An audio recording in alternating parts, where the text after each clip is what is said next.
રામ મંદિરના આમંત્રણનો કોંગ્રેસના અસ્વીકારને લઈ ભાજપે આકરા પ્રહાર કર્યા છે। પ્રદેશ ભાજપ પ્રવક્તા યજ્ઞેશ દવેએ કહ્યું કે આમંત્રણનો અસ્વીકાર એ સનાતન ધર્મનો વિરોધ છે। સનાતન ધર્મનો મુદ્દો છે અને સનાતન ધર્મનો વિરોધ એટલા માટે કરી રહ્યા હોય કે એમને હિન્દુઓના મત નહીં મળે એટલું ખબર જ છે, પણ મુસ્લિમ અને ખ્રિસ્તીઓના મત મેળવવા માટે અને એમની સિમ્પથી જીતવા માટે આજે કોંગ્રેસના ઉચ્ચ કક્ષાના નેતાઓનો વિરોધ કરી રહ્યા છે। અખિલ ભારતીય વિશ્વ હિન્દુ પરિષદના ધર્મ પ્રસાર કેન્દ્રીય સહમંત્રી ધર્મેન્દ્ર ભવાની 2 દિવસીય ડાંગની મુલાકાતે છે। ડાંગના સાપુતારા ખાતે સનરાઈડ પર્વત પર આવેલ હનુમાન મંદિરના દર્શને પહોંચ્યા। ધર્મેન્દ્ર ભવાનીએ દર્શન સમયે આદિવાસી સમાજને લઈ નિવેદન આપ્યું। કહ્યું કે આદિવાસી સમાજ હિન્દુનો જ ભાગ છે, સનાતન ધર્મના વિરોધમાં આવતા લોકોને છોડવામાં નહીં આવે। વધુમાં આક્રોશ સાથે જણાવ્યું કે અમે કોઈની હત્યા નથી કરતા, રામ બનીને રાવણનો વધ કર્યો। સનાતન ધર્મની વિરુદ્ધ આવતા લોકોને નહીં છોડીએ, તેના નિમિત્ત બનવું પડશે તો પણ બનીશું। और यही परंपरा है जो सनातन के विरुद्ध में जाएगा। वो केवल प्राणी नहीं होते, बलि चढ़ाने लायक प्राणी होते। इस देश में चलेगा तो केवल सनातन चलेगा। सनातन के खिलाफ कोई भी होगा उसको भगवान भी नहीं बख्शेगा, और निमित्त हम बनेंगे तो हम भी नहीं बख्शेंगे। દ્વારકાથી સમાચાર। કલ્યાણપુરમાં કૂવામાં પડ્યો છે વ્યક્તિ, ફાયર વિભાગે રેસ્ક્યુ કરી બહાર કાઢ્યો।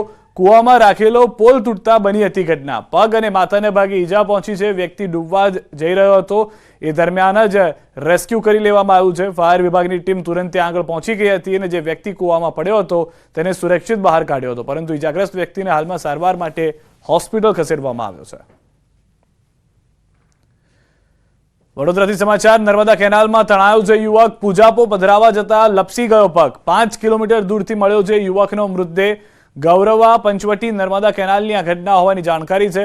પૂજાપો જે પધરાવાનો સમય હતો તે પૂજાપોને પધરાવા ગયો, એ દરમિયાન પગ લપસી ગયો અને જે વ્યક્તિ હતો તે 5 કિલોમીટર દૂરથી મળી આવ્યો છે, પરંતુ જાણકારી છે તે પ્રમાણે મૃતદેહ છે કે જે પ્રાપ્ત થયો છે। વડોદરાના સેવાસી રોડ પરથી મળ્યો છે મૃતદેહ। મનીષ પટેલ નામના વ્યક્તિનો મૃતદેહ મળ્યો છે। બિલ્ડિંગ પરથી પટકાયો હોવાનું પ્રાથમિક તારણ। મૃતક બિલ્ડરનો વ્યવસાય કરતા હોવાની ચર્ચા। સવારે યોગા કરવાનું કહી ઘરેથી નીકળ્યા હતા। મોતનું રહસ્ય જાણવા પોલીસે શરૂ કરી તપાસ।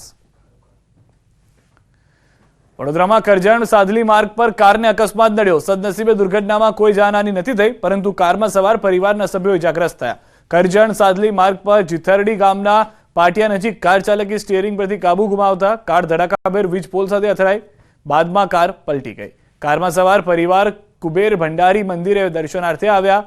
સુરત જતી વખતે તેમને અકસ્માત નડ્યો। સુરેન્દ્રનગરમાં ટ્રાફિક અને દબાણની સમસ્યાના ઉકેલ માટે વારંવાર રજૂઆત કરવા છતાં કોઈ ઉકેલ ન આવતા આખરે વેપારીઓને બંધનું એલાન આપ્યું છે। વેપારીઓએ ચીમકી ઉચ્ચારી છે કે જો ટ્રાફિકની સમસ્યાનું નિરાકરણ નહીં આવે તો આગામી મંગળવારે બંધ રાખી વિરોધ કરવામાં આવશે। ટ્રાફિકની સમસ્યાને લઈ મોટી સંખ્યામાં વેપારીઓ રેલી યોજી પાલિકા કચેરીએ પહોંચ્યા હતા અને ઉગ્ર સૂત્રોચ્ચાર કર્યા હતા। બીજી તરફ પાલિકા તંત્રે આગામી 2 દિવસમાં પોલીસને સાથે રાખી દબાણ હટાવવાની ખાતરી આપતા મામલો થાળે પડ્યો હતો। નગરમાં ટ્રાફિક અને દબાણની સમસ્યા છેલ્લા 15 વર્ષથી અમે લડત આપી રહ્યા છીએ।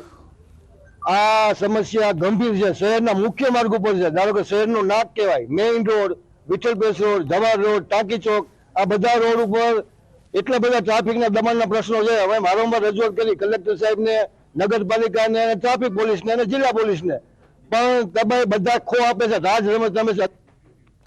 સમાચારોમાં હાલ રૂકીશું એક વિરામ માટે। આપ જોડાયેલા રહો ગુજરાતની number 1 news channel news 18 Gujarati સાથે।